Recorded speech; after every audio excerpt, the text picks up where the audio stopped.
As florestas são lugares extraordinários, embora cubram menos de 7% da superfície da Terra e estejam a desaparecer a um ritmo devastador de 30 milhões de hectares por ano. As florestas tropicais albergam cerca de 50% de todos os seres vivos da Terra. Por isso, é claro que estas selvas ainda têm os seus segredos. Há criaturas que ainda não descobrimos, grandes extensões de paisagens densas ainda inexploradas, tribos ainda não documentadas e tesouros antigos enterrados debaixo do solo. Vejamos alguns dos mistérios que foram descobertos na densa natureza selvagem. Número 15. As esferas da Costa Rica. A Costa. A Costa Rica pode ser famosa por uma série de razões, mas talvez não saiba que também é popular por ter uma grande coleção de esferas de pedra quase perfeitamente redondas. Para saber mais sobre estas esferas de pedra que podem ser encontradas em toda a paisagem da Costa Rica, temos de viajar até AOS anos 30. Nessa altura, a United Fruit Company procurava novas terras para iniciar a sua plantação de bananas. Encontraram o que parecia ser o local perfeito no Vale de Jiquís, que se situava no oeste da Costa Rica, perto do Oceano Pacífico. Mas quando os trabalhadores começaram a limpar as densas terras da selva, encontraram algo estranho: esferas de pedra. Não parece muito estranho, mas vamos explicar. Algumas tinham apenas alguns centímetros de diâmetro, mas outras eram enormes. De fato, as maiores esferas, que chegavam a medir 7 pés de diâmetro, tinham um peso de 16 toneladas. Mas de onde é que estas esferas vieram?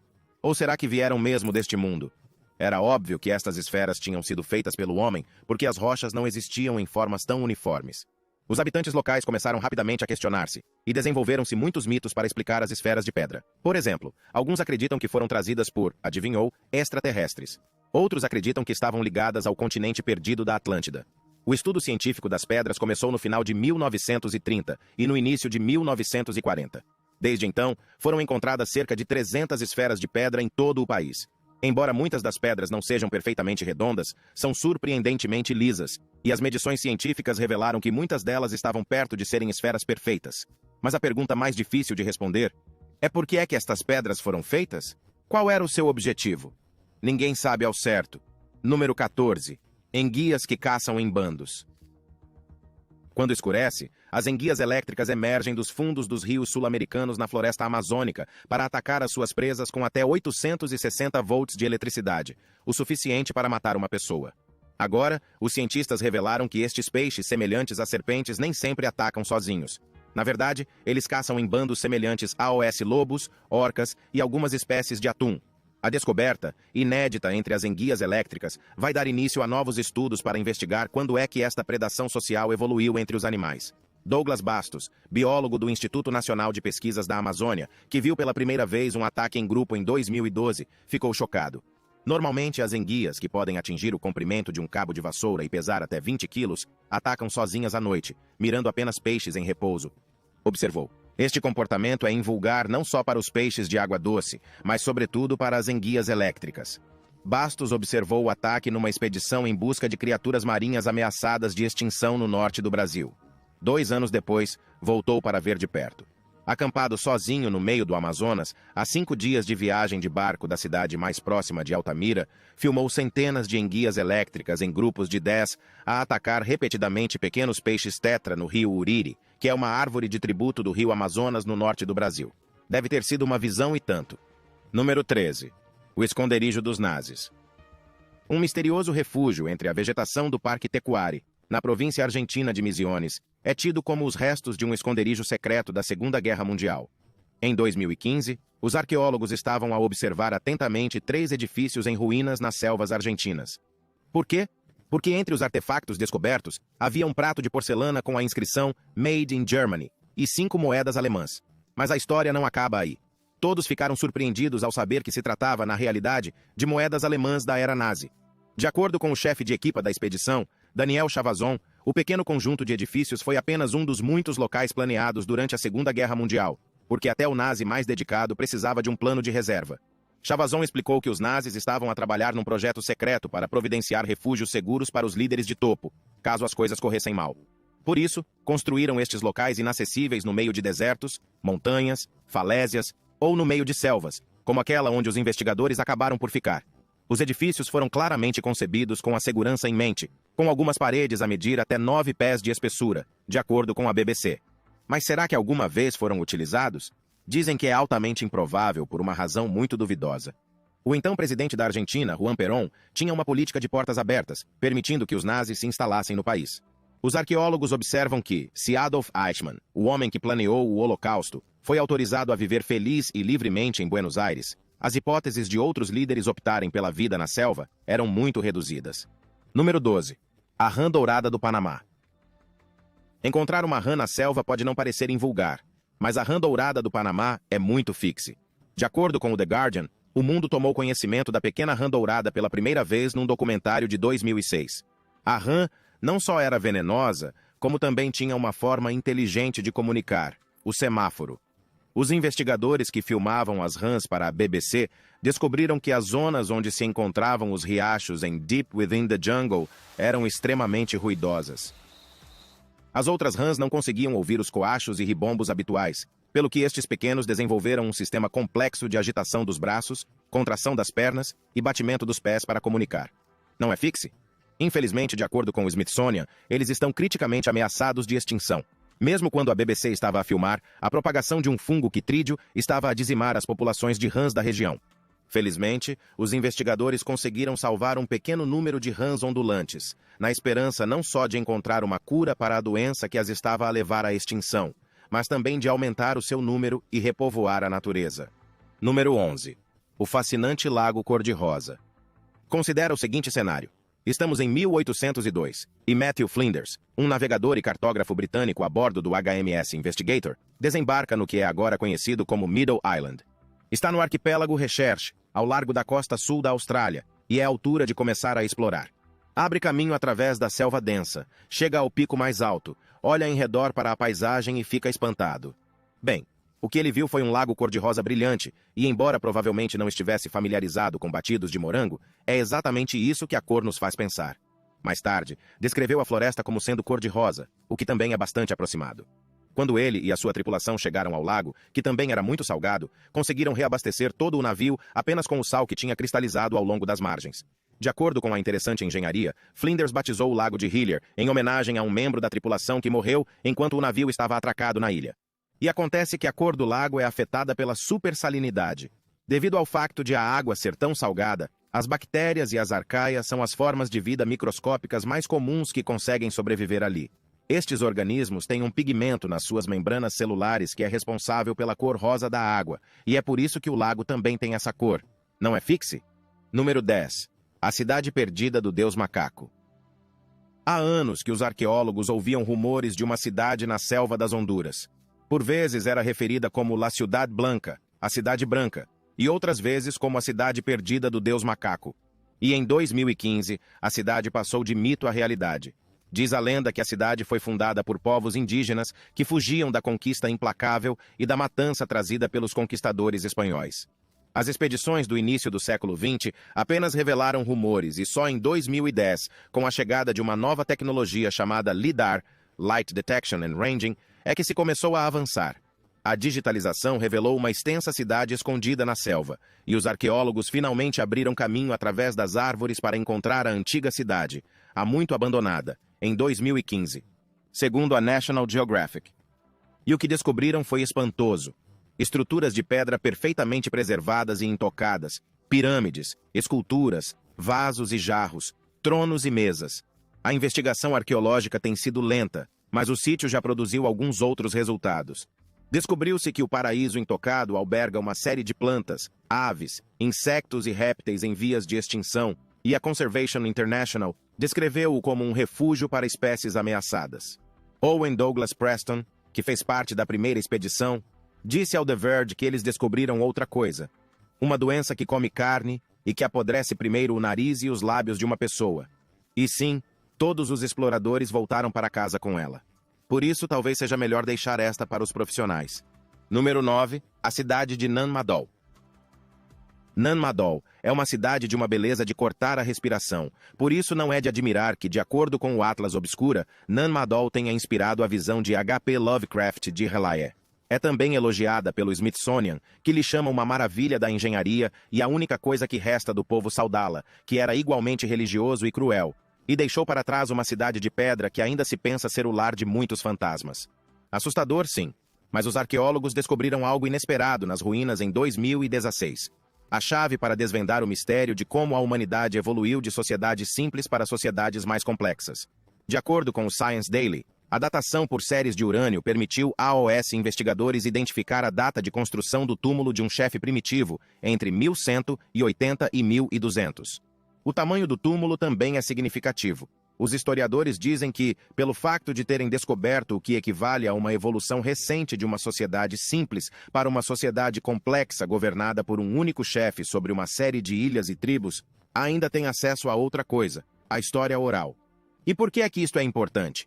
Porque dá aos arqueólogos a esperança de poderem identificar o acontecimento que levou a sociedade Nan-Madol a reorganizar-se numa sociedade governada por um chefe com um poder chocante, o que nos ajudará a compreender como as sociedades evoluíram ao longo do tempo.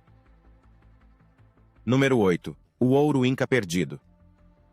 A história do ouro inca começa no século XVI, quando o explorador espanhol e mal da fita Francisco Pizarro exigiu um resgate. Se o Inca lhe trouxesse um quarto cheio de ouro, ele libertaria o rei Atahualpa. Felizmente para Atahualpa, começaram a cobrar o resgate. Infelizmente, Atahualpa Pizarro era um idiota impaciente que, mesmo assim, mandou executá-lo.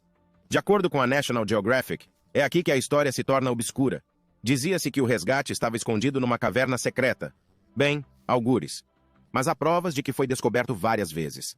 A primeira foi cerca de 50 anos mais tarde, quando um espanhol chamado Valverde recebeu algum dinheiro, alegando que a família da sua mulher Inca lhe tinha mostrado onde estava o tesouro. Deixou instruções sobre como o encontrar.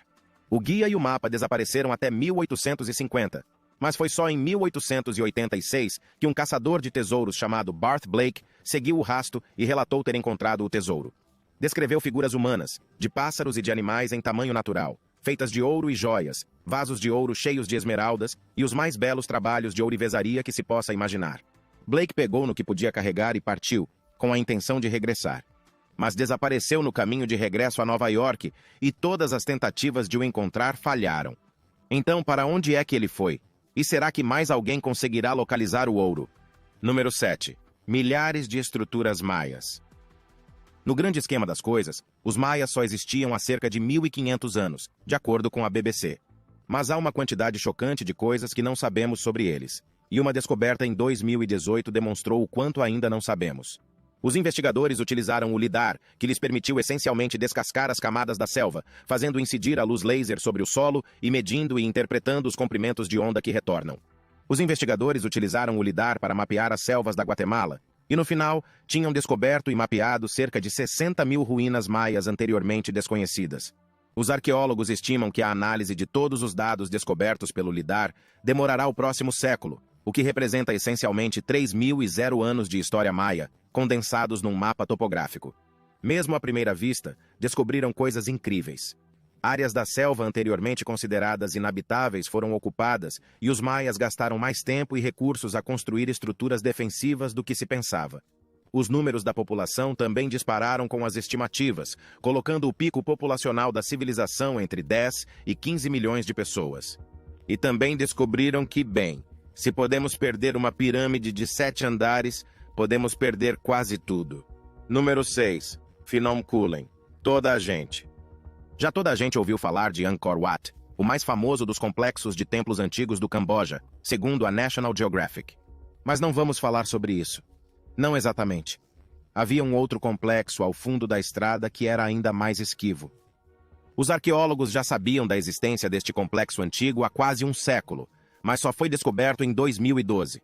De acordo com o Smithsonian, foi nessa altura que os investigadores confirmaram a existência de um vasto grupo de templos, palácios e outras estruturas no alto de um planalto de 1.300 metros conhecido como Phnom Kulen. E foi também nessa altura que dispuseram da tecnologia necessária para apreciar verdadeiramente a dimensão da povoação. Embora esteja apenas a cerca de 25 quilômetros de Angkor, este complexo recentemente descoberto é anterior a Angkor em cerca de 3 séculos. Considera-o um projeto tecnológico. Contém as mesmas imagens, edifícios e até um abastecimento de água impressionantemente avançado que foi parcialmente descoberto pela primeira vez em 1936. Foi nessa altura que um arqueólogo francês mapeou as ruínas de 17 templos. Mas na altura, era mais fácil chegar a Angkor Wat. De acordo com o Smithsonian, Phnom Kulen foi largamente ignorado, exceto pelos Khmers vermelhos, que ocuparam o Planalto até 1998. Finalmente, o lidar confirmou o que a equipa francesa tinha começado a descobrir quase um século antes. Tinham descoberto a fortaleza do rei Jayavarman II, do século IX, a cidade que serviria de modelo para um dos complexos de templos mais emblemáticos da Ásia. Número 5. O veneno e a medicina, Kirara. Quando os conquistadores espanhóis começaram a explorar e conquistar a América do Sul, encontraram algo aterrador. Flechas envenenadas. De acordo com M.R. Lee, professor emérito de farmacologia clínica e terapêutica na Universidade de Edimburgo, os exploradores regressaram à Europa no século XVI, descrevendo flechas que primeiro paralisavam e depois matavam o seu alvo. Foram necessários cerca de 200 anos para que os invasores europeus se apercebessem de que os povos nativos estavam a fazer uma pasta de plantas e a aplicá-la nas suas flechas. E mesmo assim, os exploradores europeus só conseguiram identificar a planta em 1800. Durante algum tempo, era apenas um veneno. Mas se fosse apenas um veneno, não seria uma descoberta tão excitante, pois não? Agora saltamos para o século XX com um explorador chamado Richard C. Gill. Em 1938, ele e o seu neurologista começaram a procurar a cura para uma doença neurológica que ele desenvolvera após um acidente a cavalo na Amazônia.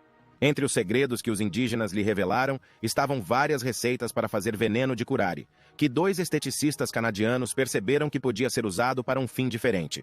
Em 1942, a anestesia geral ainda era usada para cirurgias invasivas. A injeção da preparação adequada de curare servia como um relaxante muscular superlocalizado, alterando a forma como as cirurgias eram realizadas. O curare passou de veneno a salva-vidas em 400 anos. Número 4. O rio a ferver. As histórias foram contadas pela primeira vez a Andrés Russo pelo seu avô peruano. Dizia-se que havia um rio nas profundezas da selva que era tão quente que fervia. Também se dizia que quem caísse nele seria cozido vivo. Assustador. Quando Russo se tornou geofísico, não é preciso dizer que um rio a ferver é definitivamente real. De acordo com a National Geographic, Russo decidiu investigar se tal coisa era possível. Não só se apercebeu de que poderia ter existido, como também descobriu o rio. O rio tem 8,5 km de comprimento, mas ferve apenas durante 3,5 km. E sim, os pequenos animais que caem nele são cozidos vivos. Uma investigação mais aprofundada revelou que se trata de um fenômeno geotérmico completamente natural, extremamente letal, e que as tribos locais já conheciam há muito tempo. De acordo com as suas crenças antigas, o rio tem um enorme poder espiritual. O vapor que sobe do rio em ebulição transporta as orações de todos os seres vivos para o Criador. E essa é uma ideia muito bonita. Mas não escorregues. Número 3. A cura para a malária. A malária pode evocar imagens de selvas infestadas de mosquitos. Mas é o seguinte, não havia malária na América do Sul até os europeus chegarem e a trazerem com eles. Foi uma dádiva que continuou a espalhar-se mais depressa do que os próprios europeus. A malária já tinha chegado aos Andes na altura em que os exploradores chegaram. E numa reviravolta surpreendente, a cura também. A casca da árvore cinchona, que os povos nativos há muito utilizavam para tratar a febre, era a cura. Era natural que a usassem para tratar esta nova doença e funcionou. Só muito mais tarde, em 1820, é que os cientistas franceses descobriram como extrair o ingrediente ativo da casca da árvore, a quinina. De acordo com a BBC, uma história popular que afirmava que foi uma nobre espanhola que descobriu que o quinino podia ser utilizado para tratar a malária foi amplamente desmentida. Mas uma coisa é certa. Foi um grande negócio. Salvou tantas vidas britânicas ao longo do século XIX que foi considerado um dos instrumentos do imperialismo que permitiu ao Império Britânico colonizar zonas infestadas de malária, como a Índia. Só foi substituído como tratamento da malária em 1970, altura em que salvou um número inimaginável de vidas e teve um grande impacto global. Número 2. Ruínas maias em Palenque. O padre Pedro Lorenzo de Lanada, um espanhol, publicou o primeiro relato desta cidade perdida em 1567. Descobriu os templos de pedra e as praças perto do rio Usumacinta, no atual estado mexicano de Chiapas, que estavam originalmente decorados com estuque pintado de azul e vermelho, mas que há muito tinham sido abandonados pelos maias que os construíram. Lorenzo batizou a enorme estrutura de Palenque, que significa fortificação em espanhol. Palenque, um dos sítios arqueológicos mais visitados do México, é uma fonte moderna da qual os investigadores retiraram algumas das informações mais pormenorizadas sobre a cultura maia 500 anos mais tarde. De acordo com os especialistas, não era grande, sendo ofuscada por cidades como Calakmul e Tikal. David Stewart, do Museu Peabody de Harvard, referiu em 2003 que Palenque só podia suportar 6.220 pessoas no seu auge. No entanto, Palenque é famosa por outra coisa. Michael de Carrasco, professor assistente de História da Arte na Universidade Estadual da Flórida, explicou que Palenque não era conhecida pelo seu tamanho ou idade, já que outros sítios são muito maiores e muito mais antigos. A sua importância advém da sua escultura naturalista, inventividade arquitetônica e registro epigráfico meticuloso. A riqueza da epigrafia, das inscrições e da história registrada de Palenque ajudou os arqueólogos a construir a primeira cronologia dos governantes maias. Uma cronologia que, embora impressionante, ainda é um pouco nebulosa em alguns pontos, pelo que há muito mais trabalho a fazer. Número 1. As antigas estatuetas incas. As pequenas figuras douradas que outrora pertenceram aos incas são tão semelhantes aos aviões atuais que continuam a surpreender os investigadores ainda hoje. A questão de saber se estas formas antigas representam de facto um protótipo real também continua sem resposta. Os incas habitavam a América do Sul, com a maior tribo a residir no que é atualmente a província colombiana de Tolima. Durante centenas de anos, a área foi habitada, mas foi também o local onde foram descobertas as primeiras figuras de aviões, que os cientistas estimam ter entre 1.200 e 1.500 anos. Os incas podem tê-las usado como enfeites para o nariz e as orelhas, mas o grande mistério é o facto de se parecerem tanto com os aviões modernos. Em 1969, Emanuel Staub, um joalheiro americano, deu a estatueta alada que tinha em sua posse ao seu amigo Ivan Sanderson, um conhecido zoólogo e diretor da Sociedade para o Estudo de Fenômenos Inexplicáveis. Sanderson consultou vários especialistas em aviação que explicaram que as figuras correspondem perfeitamente a modelos de aviões voadores. Foram descobertas figuras semelhantes não só na Colômbia, mas também na Venezuela e no Peru. Mas por que é que as desenharam tão especificamente, e se existiam, para onde foram todos estes aviões? As selvas têm sido uma enorme fonte de informação e de mistérios do nosso planeta. Mas é necessária muita mais investigação antes de podermos sentir que aprendemos tudo. E nem sequer sabemos se isso é realmente possível. Os cientistas descobriram que misteriosos montes no canto sudoeste da bacia amazônica foram outrora o local de antigas povoações urbanas. Com início há cerca de 1.500 anos, os antigos habitantes da Amazônia construíram e viveram em centros densamente povoados, rodeados por quilômetros de estradas elevadas. A complexidade desses assentamentos é impressionante, de acordo com um membro da equipa Heiko Prumers, um arqueólogo do Instituto Arqueológico Alemão em Berlim. Eunice Gregório de Souza, arqueóloga da Universidade Pompeu Fabra de Barcelona, também acrescentou que esta era a primeira prova clara de sociedades urbanas nesta parte da bacia amazônica. O estudo vem juntar-se a um conjunto crescente de provas de que a Amazônia, que durante muito tempo se pensou ser uma região selvagem intocada antes da chegada dos europeus, já albergava sociedades avançadas muito antes disso. Os seres humanos vivem na bacia amazônica há cerca de 10.000 anos, onde existe também um vasto sistema de drenagem fluvial, com uma dimensão aproximada à dos Estados Unidos continentais. Antes da chegada dos europeus no século XVI, os investigadores acreditavam que todos os amazônicos viviam em pequenas tribos nômadas, com pouco impacto no mundo à sua volta. E embora os primeiros visitantes europeus descrevessem uma paisagem densamente povoada de cidades e aldeias, os exploradores posteriores não conseguiram identificar esses locais. No século XX, os arqueólogos ainda não tinham confirmado os rumores e argumentavam que o solo pobre em nutrientes da Amazônia não podia suportar a agricultura em grande escala e que isso teria impedido o surgimento de civilizações tropicais, semelhantes às encontradas na América Central e no Sudeste Asiático na Amazônia. Mas por volta dos anos 2000, a opinião arqueológica estava a começar a mudar. Alguns pesquisadores teorizaram que, devido à presença de várias plantas domesticadas na região, bem como áreas de solo rico em nutrientes, os seres humanos já haviam vivido nesses lugares. Em suma, tinham moldado o próprio ambiente da Amazônia.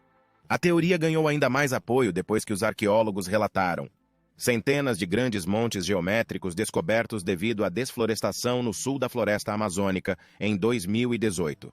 Essas estruturas sugeriam que sociedades antigas e organizadas, capazes de prosperar num mesmo local durante anos, sem dúvida haviam existido ali, mas não havia provas diretas de povoações. No entanto, Prumas começou a investigar um grupo de montes na bacia amazônica boliviana, fora da densa floresta tropical, em 1999. Escavações anteriores haviam revelado que essas ilhas florestais tinham habitação humana, incluindo a misteriosa cultura Casarabe, que surgiu por volta de 500 d.C. Durante uma escavação, Prumas e seus colegas descobriram o que parecia ser uma parede, indicando que a área havia sido ocupada por um assentamento permanente.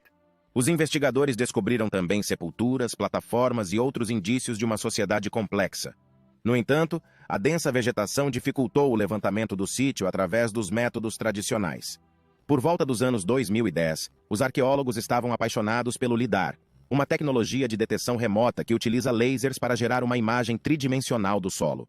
Um levantamento LIDAR do Vale das Honduras em 2012 ajudou a redescobrir uma antiga cidade pré-colombiana que se pensava ter existido na zona. A selva tinha dominado completamente a povoação desde que foi abandonada no século XV, tornando a visualização aérea quase impossível sem o LIDAR. Em 2019, Prumas e os seus colegas decidiram utilizar o LIDAR e sobrevoar com um helicóptero equipado com a tecnologia 6 áreas próximas de locais que se confirmou terem sido ocupados pelo povo Casarabe. A equipe obteve mais do que esperava, com o LIDAR a revelar o tamanho e a forma de 26 povoações, incluindo 11 que os investigadores não estavam à procura. Uma tarefa gigantesca que, segundo Prumas, teria demorado 400 anos a ser estudada pelos métodos tradicionais. 2 das áreas urbanas tinham mais de 100 hectares, 3 vezes o tamanho da cidade do Vaticano. As imagens LIDAR revelaram um complexo murado com amplos terraços que se elevavam 6 metros acima do nível do solo. Pirâmides de terra erguiam-se sobre uma das extremidades dos terraços. Sem sombra de dúvida, as pessoas viviam provavelmente nas áreas em redor dos terraços e viajavam ao longo das calçadas que ligavam os sítios. Prumas explicou que, por alguma razão, o mundo tinha esta imagem mental da Amazônia como um deserto verde, mas não havia provas disso. Então, por que não haveria de existir algo assim na floresta? Mas, embora tenhamos respostas para algumas perguntas, muitas permanecem sem resposta. Ainda não se sabe por que esses assentamentos foram abandonados depois de 900 anos. Os Casarabe desapareceram por volta de 1400, de acordo com a datação por radiocarbono. De acordo com Prumas, as imagens LIDAR revelaram reservatórios nas povoações, possivelmente indicando que esta parte do mundo nem sempre foi úmida, o que indica uma mudança ambiental que pode ter afastado as pessoas. Por outro lado, registros de pólen consistentes mostram que o milho, também conhecido como milhos, cresceu na área durante milhares de anos, o que indica práticas agrícolas sustentáveis. A descoberta de sociedades amazônicas há muito perdidas mudou a perspectiva geral que as pessoas têm da arqueologia amazônica, segundo Eduardo Neves, arqueólogo da Universidade de São Paulo, no Brasil. Neves acredita que o atual abate de árvores e a agricultura na bacia amazônica estão quase de certeza a destruir importantes sítios arqueológicos que ainda não foram descobertos. Mas o crescente interesse pela arqueologia amazônica pode levar à proteção de áreas vulneráveis. Estas descobertas também refutam a crença popular de que os povos indígenas eram habitantes passivos da bacia amazônica antes da chegada dos europeus. Os povos que ali viviam mudaram a paisagem para sempre. É claro que as suas contribuições devem ser preservadas na nossa história. E se achava que esta descoberta era surpreendente, bem, vai ter uma surpresa. Os arqueólogos encontraram uma vasta rede de aldeias amazônicas dispostas como o cosmos. Bilhões de lasers disparados de um helicóptero que sobrevoa a floresta amazônica brasileira detectaram uma vasta rede de aldeias circulares e retangulares há muito abandonadas, datadas de 1300 a 1700, segundo um novo estudo. As aldeias circulares tinham todas uma configuração muito semelhante, com montes alongados em torno de uma praça central, como as marcas de um relógio. Os investigadores explicaram que, quando vistos de cima, estes últimos montes alongados pareciam os raios do Sol, o que lhes deu o nome comum de sóis. A Amazônia finalmente revelou os seus segredos após muitos anos de estudo e confirmou que civilizações de milhões de pessoas prosperaram na área. E embora isso possa ser uma surpresa, há uma coisa que sempre soubemos sobre a floresta tropical, que é o facto de ser o lar de milhões de espécies para além dos humanos.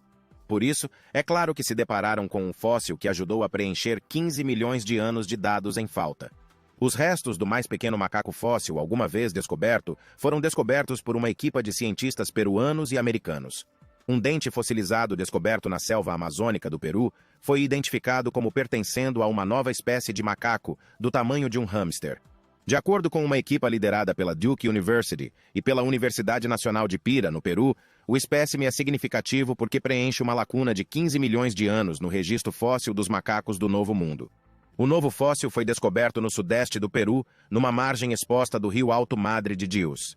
Os investigadores escavaram pedaços de arenito e cascalho, colocaram-nos em sacos e transportaram-nos para serem embebidos em água e passados por peneiras para extrair os dentes fossilizados, mandíbulas e fragmentos de ossos enterrados.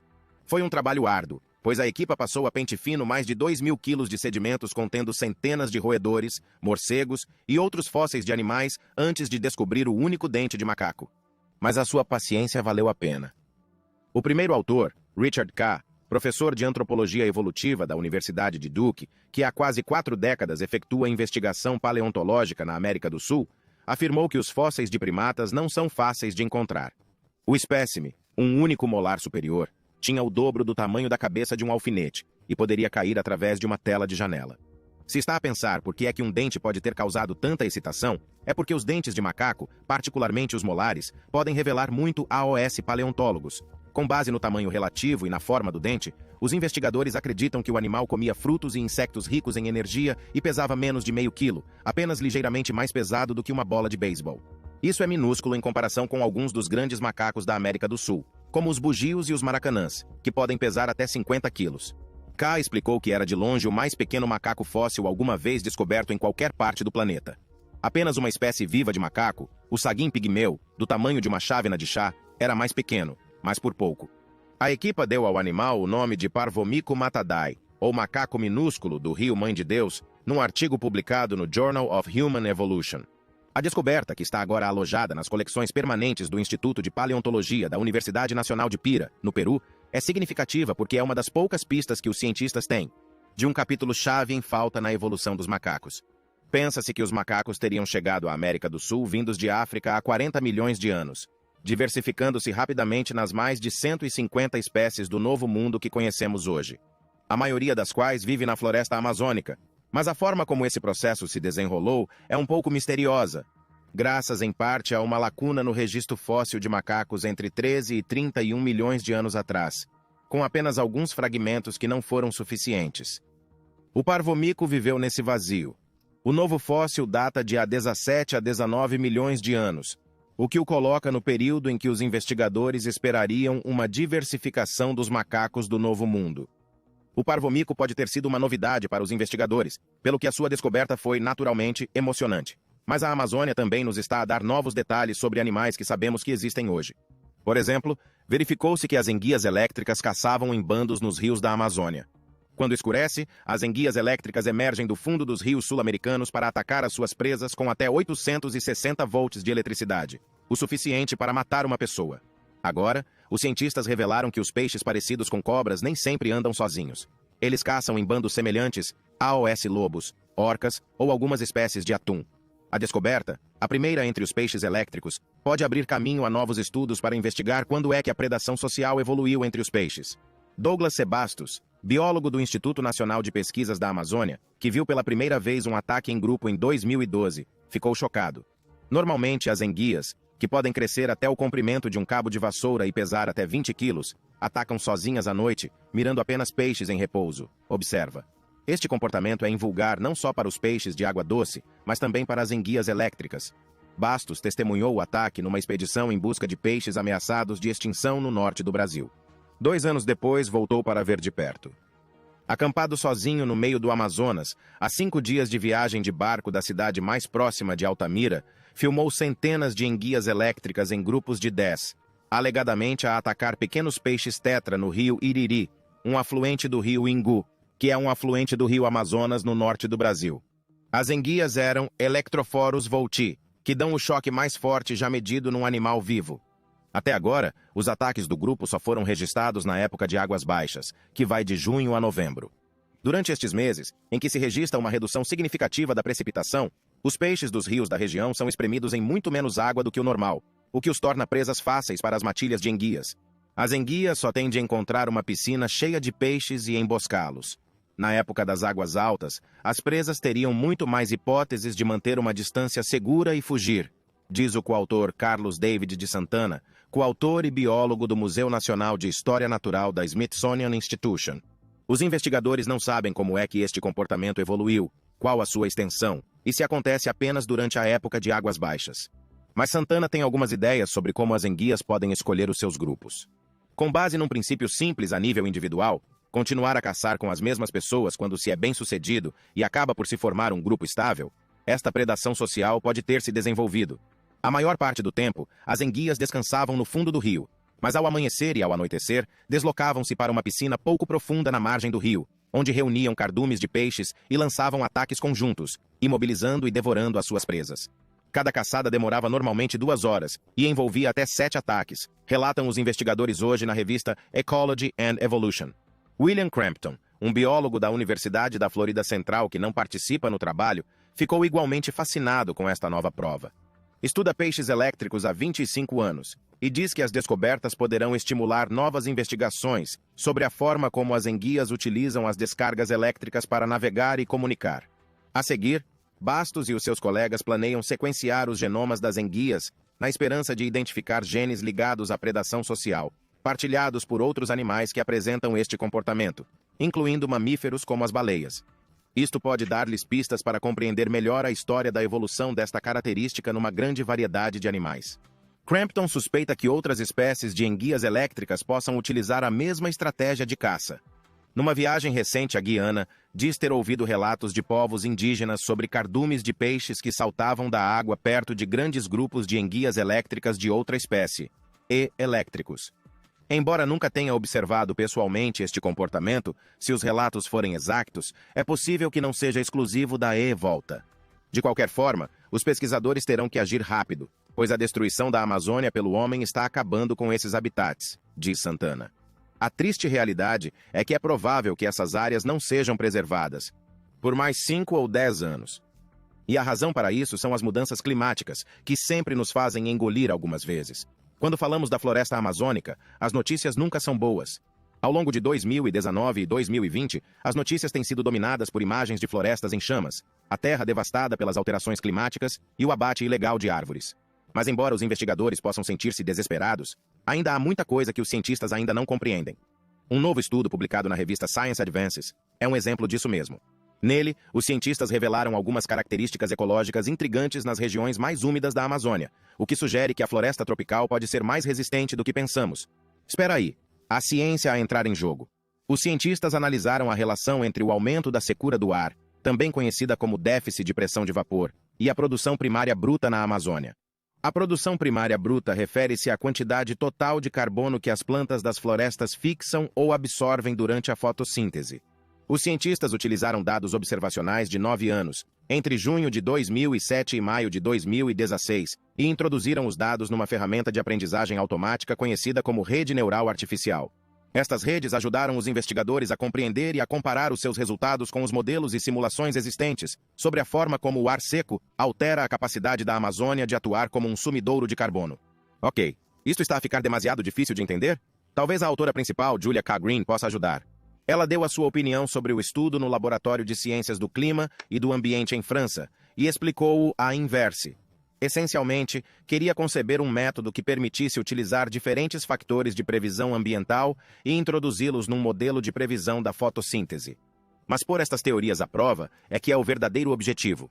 Munidos do seu modelo, Green e os seus colegas compararam as previsões típicas das simulações da superfície terrestre para saber o que se passa na Amazônia. Green disse que os modelos também podem ajudar a fazer previsões sobre as alterações climáticas. É claro que é necessária uma floresta tropical desta magnitude e um modelo preciso. As partes mais úmidas da Amazônia têm árvores com sistemas de raízes profundas, mas os modelos mostram que a vegetação nestas áreas pode ficar sob pressão devido ao déficit de água causado por ar ou solo cada vez mais secos. Green sublinhou que este déficit de água pode afetar gravemente a fotossíntese. Vamos rever um pouco a biologia da escola primária. As plantas têm uns pequenos poros nas suas folhas chamados estomas. É através destes poros que o dióxido de carbono entra na planta. Mas quando a planta absorve algum dióxido de carbono, perde água através da superfície da folha porque o ar está seco. Consequentemente, quanto mais seco for o ar, mais fechados ficarão os estomas para conservar a água, explicou. Os investigadores partiram do princípio, e os seus modelos também, de que o fecho dos estomas devido à secura do ar reduziria a fotossíntese. O que observaram foi que a fotossíntese nestes locais de floresta tropical estava a diminuir nas simulações dos modelos quando havia apenas um pouco de secura. Eles não tinham certeza se isso parecia ser prático ou não. Foi aí que as redes neurais artificiais entraram em ação. Green utilizou as suas descobertas para chegar a uma conclusão surpreendente. Os modelos de simulação estavam errados. Descobriram que a fotossíntese aumentava nestas partes úmidas da floresta, à medida que o déficit de pressão de vapor aumentava. A razão para isso tem a ver com a natureza da própria floresta amazônica. A Amazônia tem uma copa florestal muito dinâmica, que compensou o fecho dos estomas e, contraintuitivamente, aumentou a fotossíntese. É quase uma maravilha ver como algo tão aparentemente simples como a fotossíntese pode ser adaptável. Há muita resiliência natural que confunde até os investigadores mais competentes. Green continuou que o que acabou por acontecer foi que a floresta acabou por deixar cair muitas destas folhas velhas no topo da copa, quando o ar começou a secar. Eventualmente, novas folhas mais jovens tomaram o seu lugar, e em comparação com as folhas que estavam a substituir, estas novas folhas mais jovens foram capazes de aumentar a sua atividade fotossintética e adaptar-se facilmente ao ar mais seco. A Amazônia é um dos mais importantes sumidouros de carbono do mundo, e esse sumidouro de carbono depende da fotossíntese para sobreviver. Mas estes resultados sugerem que a Amazônia tem uma resistência natural durante os períodos de ar mais seco. No entanto, segundo Green, não é claro se os resultados sugerem que a Amazônia resiste melhor a fenômenos meteorológicos extremos, como a seca provocada pelas alterações climáticas. E, no entanto, não são apenas as plantas que são únicas na sua adaptação. Há descobertas chocantes escondidas por todo o lado. O facto é que a Amazônia é demasiado grande e demasiado densa para que os humanos a possam estudar toda instantaneamente. Com as alterações climáticas a causar danos ao ambiente, muitos dos mistérios da Amazônia podem desaparecer antes de chegarmos a eles. A menos que o mundo tome uma posição e faça o seu melhor para proteger a Terra, podemos permanecer ignorantes de todos os tesouros que se encontram sob a copa das árvores visível para nós.